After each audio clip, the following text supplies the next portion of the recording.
बिस्मिल्लाहिर्रहमानिर्रहीम, अस्सलाम वालेकुम। Welcome to home cooking spot. कैसी हैं मेरी प्यारी यूट्यूब फैमिली? मुझे उम्मीद है आप सब खैरियत से होंगे, खुश होंगे, हेल्दी होंगे। आज मैं आपके लिए जो रेसिपी लेकर आई हूँ, ये ख़ास तौर पे बच्चों के लिए है। बच्चों को बिस्किट बहुत पसंद होते हैं, तो हम इसे आज घर के आटे और सूजी के साथ बनाएँगे और इतने आसान तरीके से बनाऊँगी कि आप इसे घर की चंद चीज़ों से आसानी से बना सकते हैं।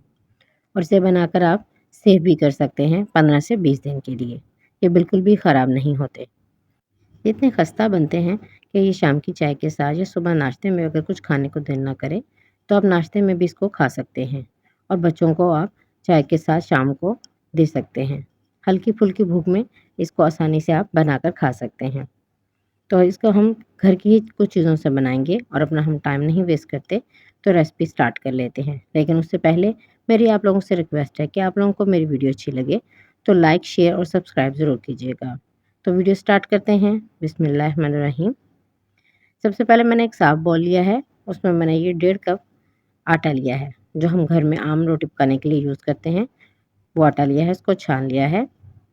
उसके बाद मैंने इसमें सूजी ली है 1/4 कप। और अगर इसको मैं चम्मच की मदद से आपको बताऊँ, तो हम जो खाने वाला चम्मच यूज़ करते हैं, जिससे हम चावल खाते हैं, उस चम्मच से ये तकरीबन 4 चम्मच बनता है। तो हमने इसमें आटा और सूजी दोनों चीज़ें डाली हैं और साथ में हम इसमें घी डालेंगे, जिसे मैंने मेल्ट कर लिया था। ये भी मैं 4 टेबलस्पून इसमें डालूँगी और इन तीनों चीज़ों को अच्छे तरीके से मैं मिक्स करूँगी। आप इसे घी से बनाएँगे तो ये ज़्यादा मज़ेदार और खस्ता बनेंगे। अगर आप इसको ऑयल के साथ बनाएँगे तो ये नरम पड़ जाएँगे। तो कोशिश कीजिए कि आप इसे घी के साथ बनाएँ या देसी घी के साथ बनाएँ। इसको इतने अच्छे तरीके से आपने मिक्स करना है कि जब आप इसे मुट्ठी में लें तो ये एक मुट्ठी की तरह बन जाए। तो ये हमारा जो डो है वो हमारी अच्छी से तैयार हो जाएगी।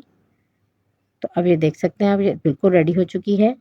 अब इसमें मैं चीनी डालूँगी। हम बिस्किट मीठे बना रहे हैं, तो इसमें जो मैंने चीनी डाली है, वो मैंने साबुत दानेदार डाली है। इसको मैंने पीसा नहीं है, ताकि जब वो मुँह में आए, तो बहुत ही मज़े का टेस्ट उसका लगता है। साथ में मैंने इसमें 1 टेबलस्पून सफ़ेद तिल डाले हैं। अगर आपको नहीं पसंद तो आप स्किप भी कर सकते हैं। इन सब चीज़ों को मैं मिक्स करूँगी अच्छे तरीके से, कि आप देख सकते हैं मैं इस तरीके से इसको मिक्स कर रही हूँ। अब इसका डो बनाने के लिए इसमें हम दूध डालेंगे। मैंने हाफ़ कप दूध लिया है रूम टेम्परेचर पर। ना ज़्यादा गर्म होना चाहिए और ना ही ज़्यादा ठंडा होना चाहिए। रूम टेम्परेचर पर लिया है और थोड़ा-थोड़ा करके हम डालेंगे, एक साथ नहीं डालना। लेकिन हम इसकी जो डो है, जैसे आम आटा गूँथते हैं, उसे थोड़ी-सी नरम रखनी है, क्योंकि इसमें हमने सूजी डाली है। उसको फूलने में भी टाइम लगता है।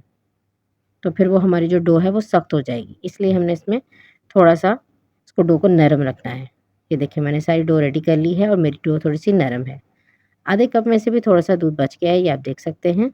तो इसमें तकरीबन मैंने 1/4 कप दूध यूज़ हम इसे 15 से 20 मिनट के लिए रेस्ट पे रख देंगे, ताकि ये हमारी जो डो है वो अच्छे से सेट हो जाए। उसके बाद मैंने जिस पे हम रोटी बेलते हैं, चकलन बेलन, उसको लिया है और उसपे मैंने हल्का-सा मैदा डस्ट किया है और उसके बाद इसपे मैंने थोड़ा-सा ही डो का हाफ़ हिस्सा लेकर उसको बेलूँगी। ये देखिए इस तरह से एक बड़ी रोटी बना लूँगी। बस आपने इस चीज़ का ख़्याल रखना है कि बहुत पतली रोटी नहीं बनानी और बहुत ही मोटी भी नहीं बनानी। मीडियम बनानी है आपने, ताकि जब हम बिस्किट फ्राई करेंगे तो वो हमारे अच्छे से पक जाएँगे, अंदर से कच्चे नहीं रहेंगे। ये देख सकते हैं आप। उसके बाद मैंने ये कुकी कटर लिया है। अगर आपके पास ये नहीं है तो आप किसी भी बोतल का ढक्कन ले सकते हैं और अपनी मर्ज़ी से इसकी शेप कटिंग कर सकते हैं। मैंने ये फ्लावर की कटिंग इसकी ली है। मैं उसके साथ इसकी सारी कटिंग करूँगी। ये देखें इस तरीके से। आप चाहें तो इसको चौरस भी काट सकते हैं। अगर आपके पास कुकी कटर नहीं है तो फिर ढक्कन के साथ इसकी आप कटिंग कर सकते हैं। कोई इसमें मुश्किल बात नहीं है। ये देखें इस तरीके से रेडी हो चुके हैं। मैं सबको इसी तरह से रेडी कर लूँगी। देखिए कितने नीट बने हैं और कितने अच्छे बने हैं। ये बच्चे बड़े शौक से खाते हैं। आप बच्चों को शाम में भी दे सकते हैं। अगर आप चाहें तो आप उनको लंच में भी ये दे सकते हैं। तो इसके ऊपर कोई सा भी आप डिज़ाइन बना सकते हैं। मैं ये चम्मच की मदद से इस तरह से इसके ऊपर हल्के-हल्के से निशान दे रही हूँ, जिसकी वज़ह से बिस्किट की जो लुक है वो प्यारी लगेगी। ये देखिए, इस तरीके से। लेकिन बहुत ज़्यादा आपने डीप जो है वो कट नहीं लगाना है कि बिस्किट टूट जाए हमारा। ये देखिए इस तरीके से चम्मच की एक साइड के साथ आप लगाएंगे और उसके बाद फिर उसको दूसरी साइड से आप लगाएंगे इस तरह से। ये चेक जिस तरह चेक होता है ना उस तरह से इसका डिज़ाइन बन जाएगा।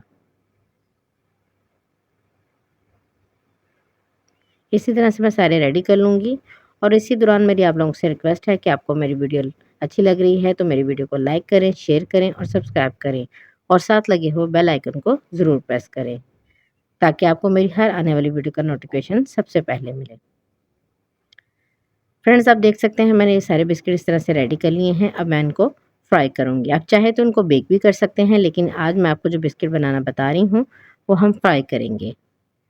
तो फ्राई करने के लिए मैंने पहले ऑयल गर्म होने के लिए रख दिया था, लेकिन आपने इस चीज़ का भी ख़्याल रखना है कि बहुत ज़्यादा गर्म आपका ऑयल नहीं होना चाहिए। सिर्फ़ उसको आपने थोड़ा-सा गर्म करना है, ताकि हम जब इसमें बिस्किट डालेंगे तो वो एकदम से पक ना जाएँ। ऊपर से सारा कलर आ जाएगा और अंदर से कच्चे रह जाएँगे। तो कोशिश कीजिएगा कि ऑयल बहुत ज़्यादा गर्म नहीं हो, बिल्कुल हल्का-सा गर्म हो और लो फ्लेम पर आपने इसको रख देना है। इसको पकने में तकरीबन 7 से 8 मिनट लगेंगे, आपने इस चीज़ के लिए परेशान नहीं होना। तो आपने इसी तरह से ये सबको फ्राई कर लेना है और ये देखिए मैंने सब रेडी कर लिए हैं और कलर भी देखें कितना प्यारा आया है। मैं आपको एक तोड़ के भी दिखाती हूँ, ये देखें कितने मज़े के बने हैं और कितने खस्ता और कितने अच्छे बने हैं। इसकी लुक भी आप देख सकते हैं कितनी ज़बरदस्त है। तो आप चाहें आप इसे कोई भी शेप में बना सकते हैं, ऊपर अगर आप बादाम वगैरह लगाना चाहें तो वो भी लगा सकते हैं, लेकिन मैंने आपको आज मीठे बिस्किट बनाना बताए हैं। तो मुझे उम्मीद है कि आपको मेरी रेसिपी पसंद आई होगी। नेक्स्ट वीडियो में मिलूँगी। अपना बहुत ज़्यादा ख़्याल रखिएगा। अल्लाह हाफ़िज़।